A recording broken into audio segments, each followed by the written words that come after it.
It's really exciting to be here in Madrid and talk about energy transition, most sunniest place you can imagine. And why we are not starting with a little introduction. Should we start with you, Carlos? Just a short introduction about yourself and the company and the business you are in. Perfect, thank you. Thanks for organization and for the introduction. It has been very, very pleasant. I'm Carlos Rey. I'm Managing Director at Foresight Group. We are a traditional investor in the infrastructure space. We invest in renewable energy assets, mainly wind and solar, utility scale, probably a bit different of what we are going to see here today. We have around 8.4 billion under management, and we are very active in the energy transition space, and we see a lot of new trends in the area. Thank you, Carlos. Borja, you? Thank you. Thank you. Good morning, everybody. My name is Borja Saez. I'm the CEO of Perfecta Energía. Perfecta Energía is a Spanish company which focuses on residential solar, and we started the business when the market started here in Spain in 2019. We do turnkey solution from the selling to the financing. We finance our customers ourselves because basically we believe that providing access to the families is the key thing to get the revolution of PV solar and residential. We are already working all throughout Spain with 3,000 installations, 5,000 clients, so very happy to be here to serve. And we believe in this transition, and that's why our name is Perfecta Energía, not because we are perfect, but because solar is the Energía Perfecta. Okay? That's how we see it. That's a really cool story, and later I would like to discuss with you what you see in the customer end market. But Fernando, what about you? So thank you. Thanks a lot for the invitation. So we are Enel. Enel is one of the largest utilities in the world. We reach about 73 million customers in more than 30 countries. We are a vertically integrated utility with an open innovation approach. And within this open innovation approach, we have a lot of relationship with the startups. In the last 5-6 years, we have worked with nearly 500 startups, out of which 115 have become suppliers of the group. That is the ultimate goal of our open innovation approach with the startups, to have them becoming our suppliers so that they can grow with us and they can have a customer preference, such as Enel. I'm in charge of the Enel Innovation Hub Europe. My responsibility is basically positioning the value proposition we have for startups among the different ecosystems where we are present. And second, and most importantly, scout those startups able to solve the innovation needs our business units have. Okay, that's me.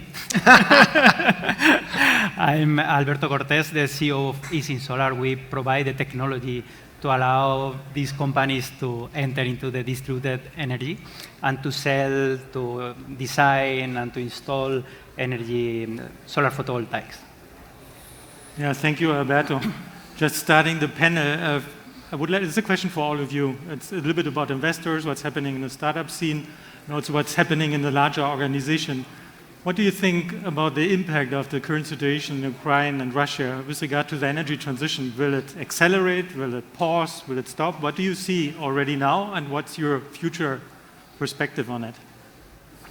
Maybe Fernando. That's a tough question, of course.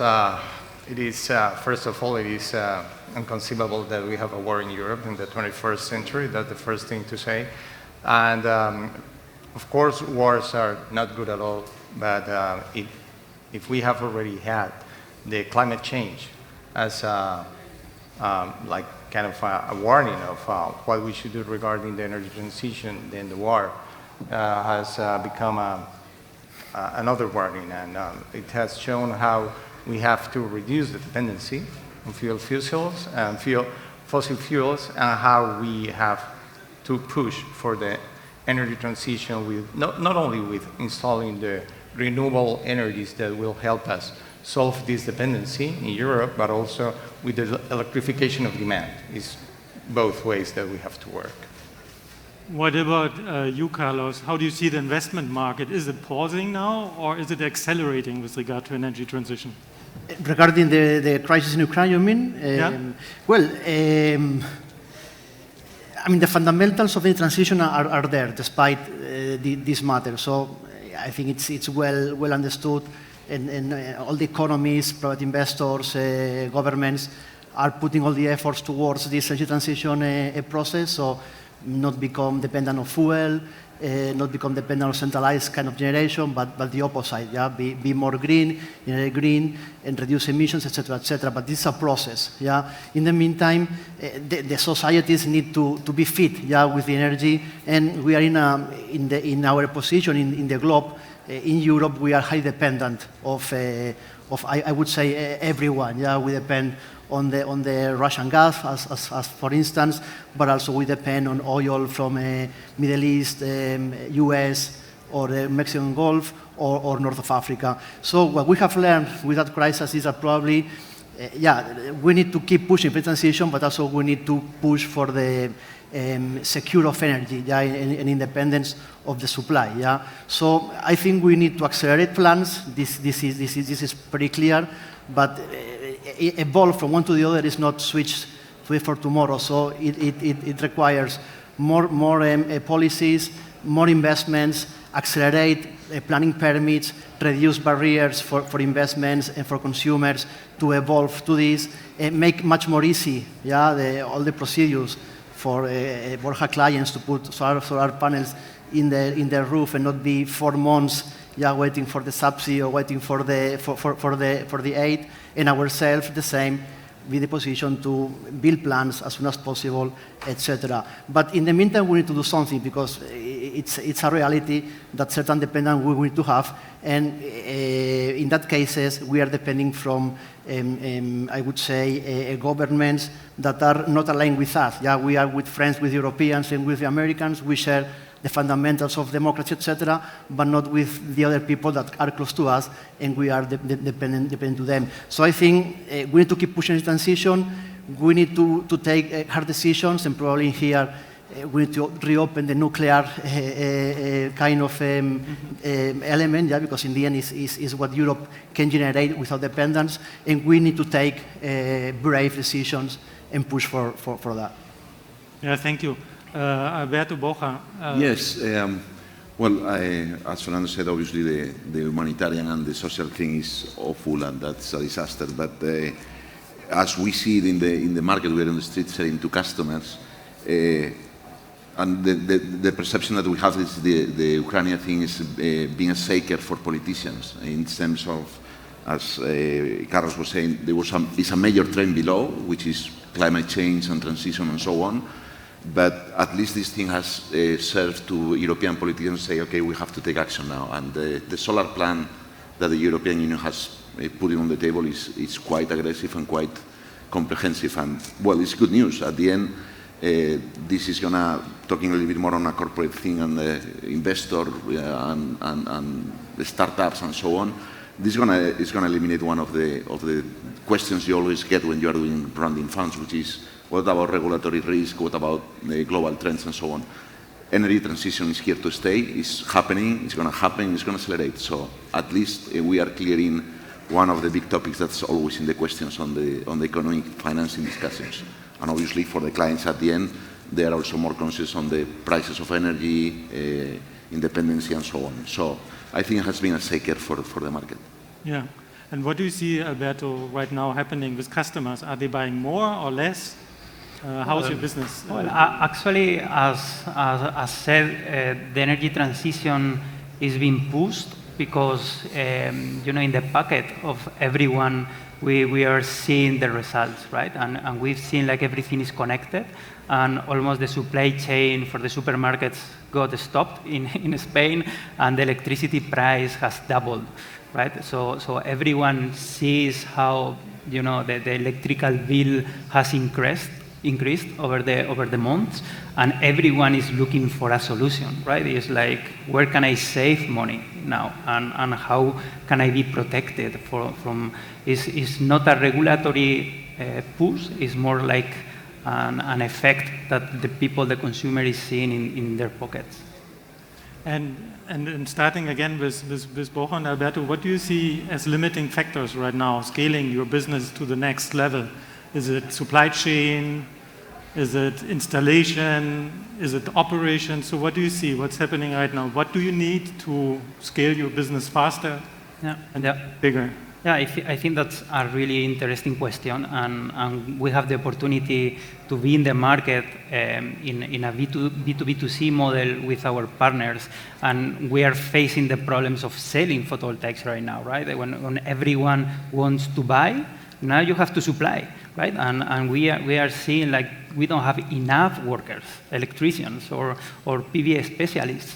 We don't have enough materials in the supply chain. We have a shortage in inverters. So it's not enough to have people wanting to buy. You have to have everything ready to support that growth, right? And I think from Europe and also connecting to the security and energy transition, we need to understand that also and to regulate, to encourage manufacturers in Europe to be there, right? And we are seeing like how difficult it is to be an European manufacturer and survive in the market, right? Even though there is this shortage of material.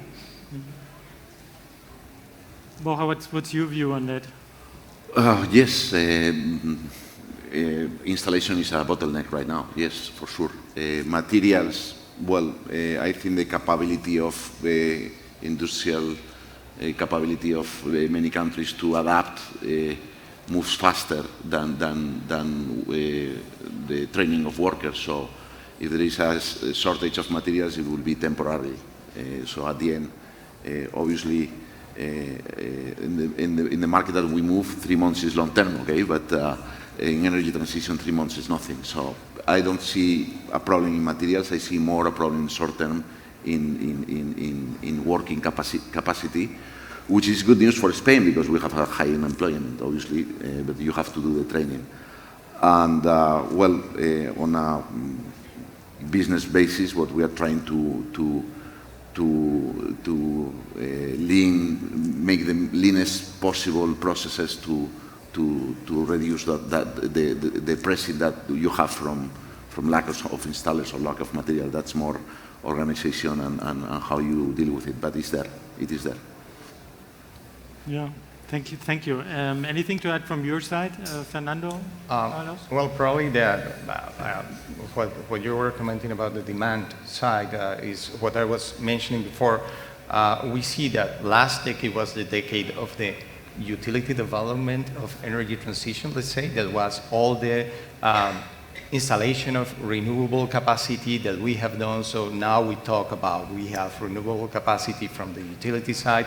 We have the wind, that is a mature technology. We have PV solar, that is a mature technology. And we have been able to prove that part. Now, we need the part of the consumer. So it's not only producing the renewable energy, but also it is electricity as a vector of energy on the demand side. And that is what we're working on this year. That is what we call this the decade of electrification, and that is what we need to push. And in a way, we need the customer, you know, in the past it was, let's say, easier because it was the utility, the one doing it. Now we need the customer to be on board on this transition as well. And for that, we need the products and services that we deliver to be easy, here comes your part, convenient, probably comes your part, and secure. So, and on top of that, and this is what was commented in the previous panel, we need the backbone that is the smart grid that needs to be digital and needs to be there to be able to bring all the pieces of the puzzle together. So there's completely agree with the title of the panel. No? We have a 360-degree view of the electricity industry right now. Yeah. And you, Carlos? Any? Very briefly, I second what Borja said in terms of bring back to Europe the factories. Yeah, Spain in particular was pioneer in producing modules. Yeah, first brands were based in Valencia, most of them. So it was a hub of solar. Then for cost matters, all this production went to far Asia, in particular to China. And here again, the dependence of other countries. Yeah, because ourselves in our plants and themselves, we are dependent that the production of China. Yeah, in Chinese factories, that not in our case that we need to comply with a lot of ESG elements, sometimes they are not compliant with the ESG. We need to assess the labor conditions of the factories. We need to assess the minority aspects in these factories, and depend on how they want to move the game of solar, because when they decide they want to do local installations, Europe has a shortage of panels, and it affects ourselves and affects the consumer. So I believe one of the policies we need to implement is get back to Europe, and support these companies to get back productions in Europe, in which we can have more access to these equipments. This is. Yeah, thank you. Yeah, it's bringing back the value chains of production to Europe. Yeah, absolutely. Yeah, I agree. Makes a lot of sense.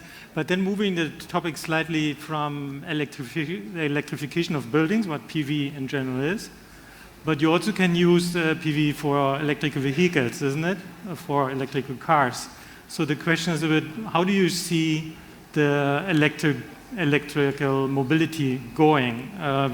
Last year we had sold globally 6.6 million cars. That's not much, isn't it? If you're seeing the forecast is we need to grow that selling or electrical cars on our streets by 20, 30, 40x.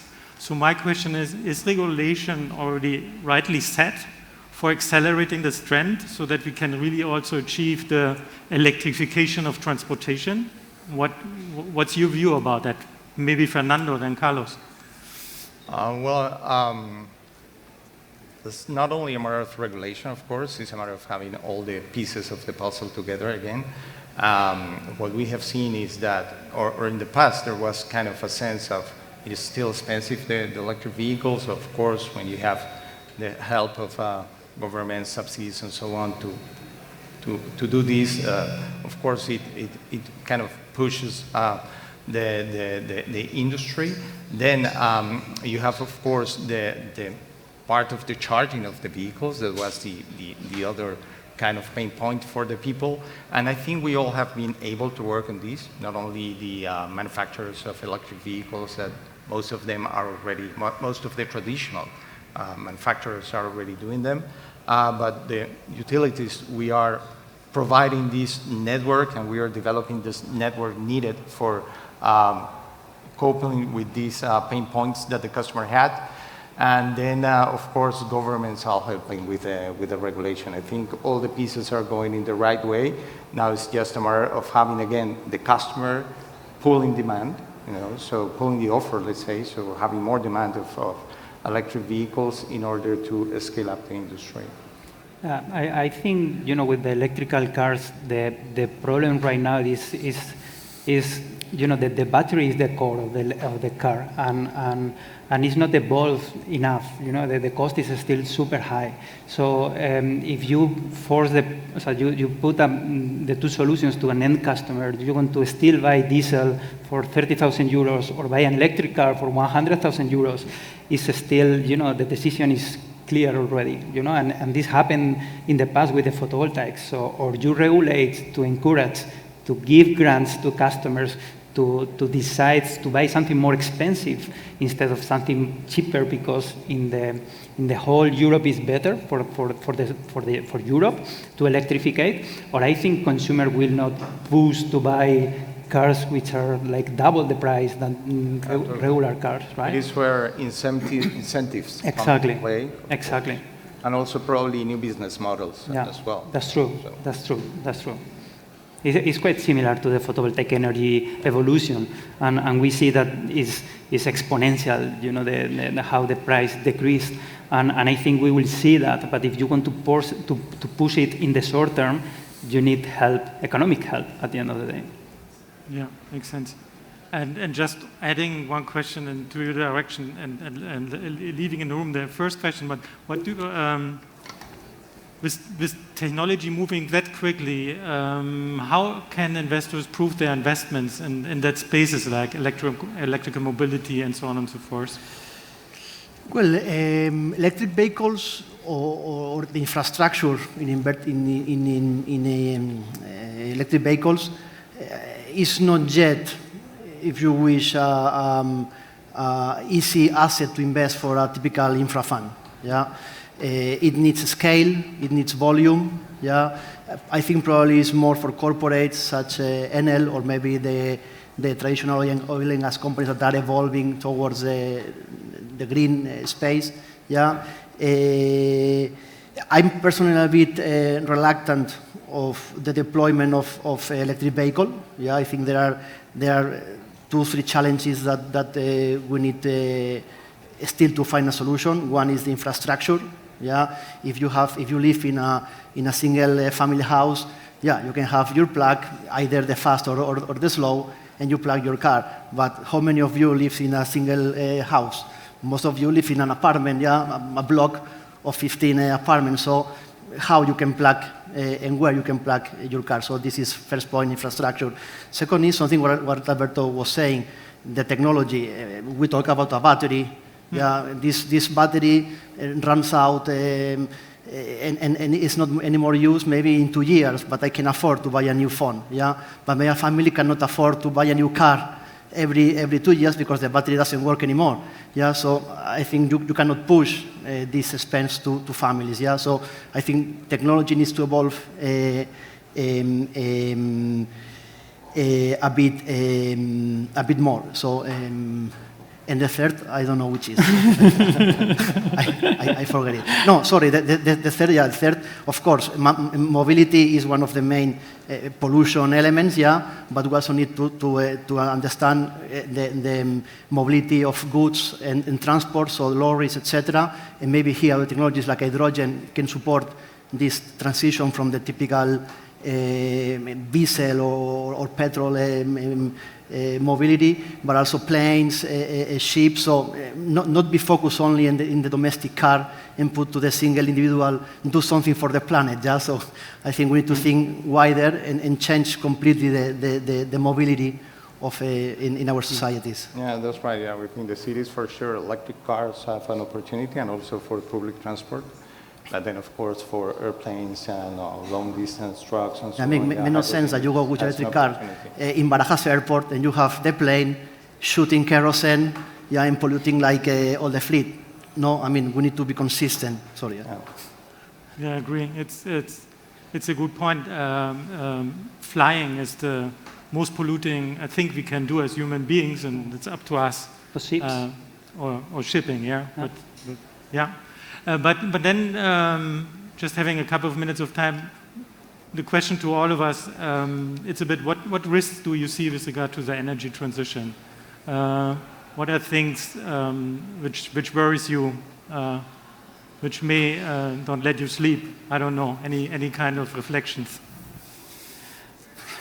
Yeah, in my case, I would say, and it's linked to something that to me, we try to get out of the fossil fuels to have more like security or independency, but we are not looking who is our supplier in the renewable space, right? And to me, it's something that, over the past years is worrying me. I was part, of this Valencia manufacturing company called Silicon, so we were like pioneers manufacturing goods in Europe. And I see right now how Chinese inverters are like 60% cheaper than European inverters. And the inverter is the core of if you have a conflict with China, we don't want to, but can happen, and they set up all the inverters because remotely they can do it. So we don't have energy, So in terms of security, we have to look also who we are exchanging cards with, right?